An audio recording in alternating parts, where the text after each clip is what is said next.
प्रिय दर्शकों, आप सभी का स्वागत है हमारे इस YouTube चैनल पर। दर्शकों, हम सभी लोग एस्ट्रोलॉजी पर विश्वास करते हैं। कुछ लोग ज्यादा करते हैं, कुछ लोग कम करते हैं, तो कुछ लोग ऐसे भी हैं जो इस पर बिल्कुल विश्वास नहीं करते हैं। लेकिन दर्शकों, क्या कोई व्यक्ति एस्ट्रोलॉजी पर विश्वास करता है तभी उसके ऊपर एस्ट्रोलॉजी काम करती है, या कोई एस्ट्रोलॉजी पर ज्यादा विश्वास करता है तब उस पर एस्ट्रोलॉजी ज्यादा अच्छी तरह से काम करती है, या कोई एस्ट्रोलॉजी पर विश्वास करता ही नहीं है तो क्या एस्ट्रोलॉजी उस पर काम नहीं करती है? दर्शकों, एक चीज को समझना है, एस्ट्रोलॉजी तो काम करती है, चाहे हम उसे माने या ना माने। हम कम माने, ज्यादा माने, बिल्कुल ना माने, इससे कोई फर्क नहीं पड़ता।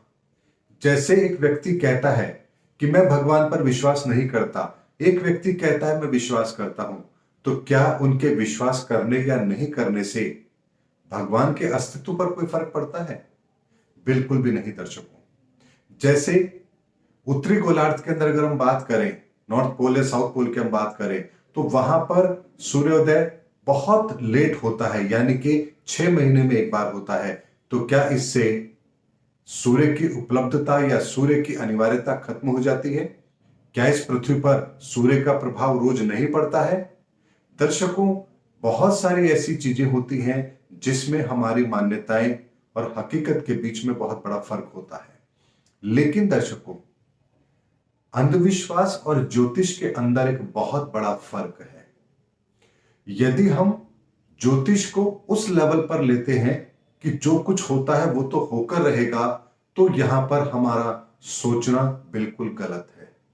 एस्ट्रोलॉजी आपको यह बताती है कि आप कौन हैं, आपके पास क्या स्ट्रेंथ है और आप किस कार्य को कैसे कर सकते हैं, और जीवन के अंदर आपको किस समय पर कौन से साधन उपलब्ध होंगे या कौन से कार्य आपके आसानी से बनेंगे, और कौन सा समय ऐसा हो सकता है जब आपके कार्य आसानी से नहीं बनेंगे।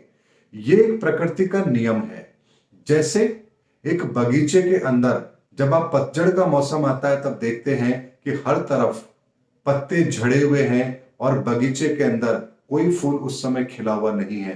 तो क्या आप उसके लिए माली को दोष देते हैं, या आप ये सोचते हैं कि उस समय पर उस बगीचे की केयर नहीं की गई? या जैसे ही पतझड़ का मौसम खत्म होता है या फिर हरियाली का मौसम आता है, सावन का महीना आता है, उसी पेड़ों पर, उसी बगीचे पर आप देखिए अच्छे अच्छे फूल और पत्तियां आपको देखने को मिलेंगी। तो क्या उस समय माली की मेहनत ज्यादा होती है? दर्शकों, प्रकृति का वो नियम है जिसकी वजह से वो पतझड़ का मौसम भी बनता है और वो हरियाली भी हमें देखने को मिलती है। लेकिन हम ये भूल जाते हैं कि हम भी उस प्रकृति का हिस्सा हैं और हमें भी प्रकृति एक एडवांटेज देती है किसी कार्य को करने का या नहीं करने का। ऐसे में यदि हमें यह पता है कि हमें कहां कार्य करना है, कैसे कार्य करना है, किस दिशा में कार्य करना है, तो हमारा मार्ग सुगम हो जाता है। ये ठीक उसी तरह की बात है जैसे एक बिल्डिंग बनाने से पहले हम एक लेआउट प्लान तैयार करते हैं कि हमें इस जमीन पर कितनी बड़ी बिल्डिंग बनानी है और उसका कंस्ट्रक्शन किस तरीके से होना चाहिए। क्या इसे आप अंधविश्वास कहेंगे? उसी तरीके से हमारी जिंदगी का भी एक लेआउट प्लान होता है जिसमें हमें यह पता लगता है कि हमारी स्ट्रेंथ क्या है, हमारी कमियां क्या है, हमारी खूबी क्या है, और हम किस तरीके से अपनी जिंदगी के अंदर मैक्सिमम आउटपुट निकाल सकते हैं। और इन सब को जानने का तरीका ही एस्ट्रोलॉजी है। और एस्ट्रोलॉजी हमारे जीवन के आरंभ से जुड़ी हुई है, चाहे वो पृथ्वी की रोटेशन हो, समुद्र के अंदर हाई टाइड या लो टाइड हो, हमारे समय का 60 मिनट का चक्र हो, या मौसम हो। ये सभी कुछ प्रकृति ने अपने हिसाब से निर्धारित किए हैं, और इस सब चीजों को जानने समझने की जो टेक्निक पुरातन समय पर हमें मिली उसे ही हम एस्ट्रोलॉजी कहते हैं। जैसे आप जूलॉजी समझते हैं, उसी तरीके से ये एस्ट्रोलॉजी है। यानी कि ब्रह्मांड के अंदर जो ग्रहों की परिस्थितियां हैं, जो स्थिति है, उसके आधार पर एक इंसान के जीवन में क्या फर्क आता है और किस तरीके से समय काल चक्र की गणना होती है, उन सबको जानने का माध्यम है एस्ट्रोलॉजी। चाहे हम फिर इसे माने या ना माने, लेकिन दर्शकों, एस्ट्रोलॉजी को एक साइंस के रूप में लेना चाहिए, इसे अंधविश्वास के रूप में कभी भी नहीं लेना चाहिए। यानी कि मेरा तो समय ही खराब है, मैं तो कुछ कर ही नहीं पाऊंगा, मैं तो बहुत मेहनत करता हूं लेकिन रिजल्ट ही नहीं मिलते, ये बातें वो लोग करते हैं जो कर्महीन होते हैं। यानी कि प्रकृति ने कभी भी कोई भेदभाव नहीं किया है। आपके रिजल्ट के अंदर कमियां बढ़ोतरी जरूर होती है, लेकिन आप कर्म करें और उसका रिजल्ट ना मिले, ऐसा संभव बिल्कुल भी नहीं होता है।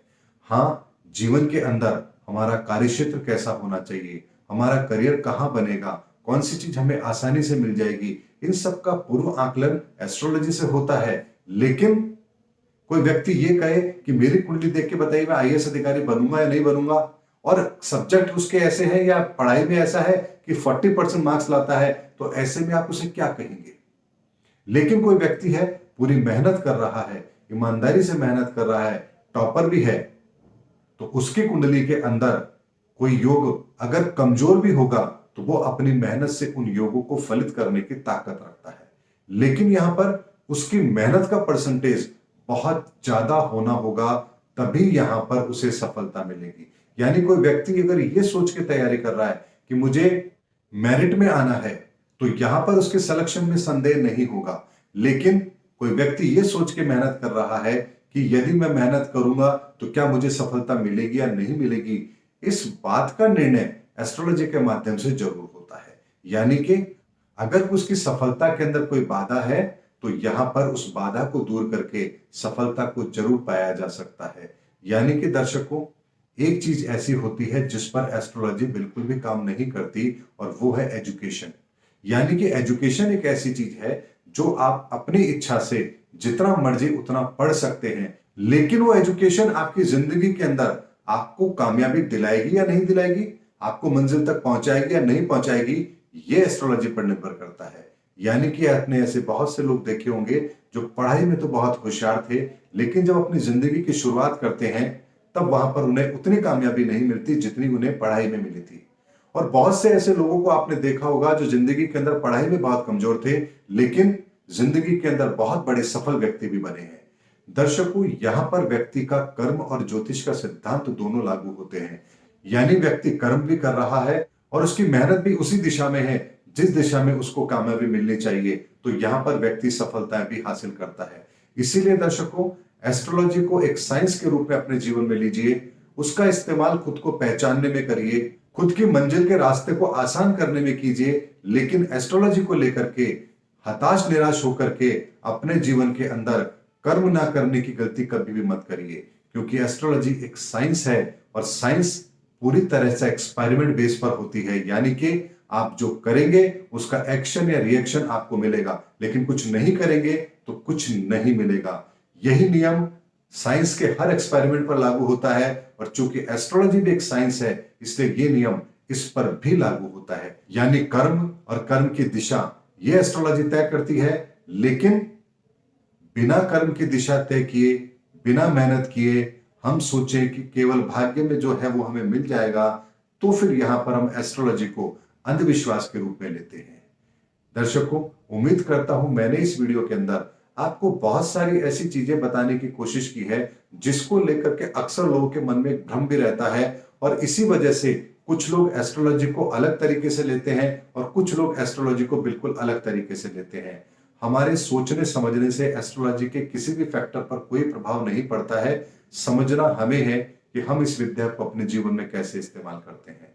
उम्मीद करता हूं दर्शकों, मेरा वीडियो आपको जरूर पसंद आया होगा। अगले वीडियो में आपसे फिर मुलाकात होगी, तब तक हमारे चैनल पर बने रहिए। जय हिंद, जय भारत।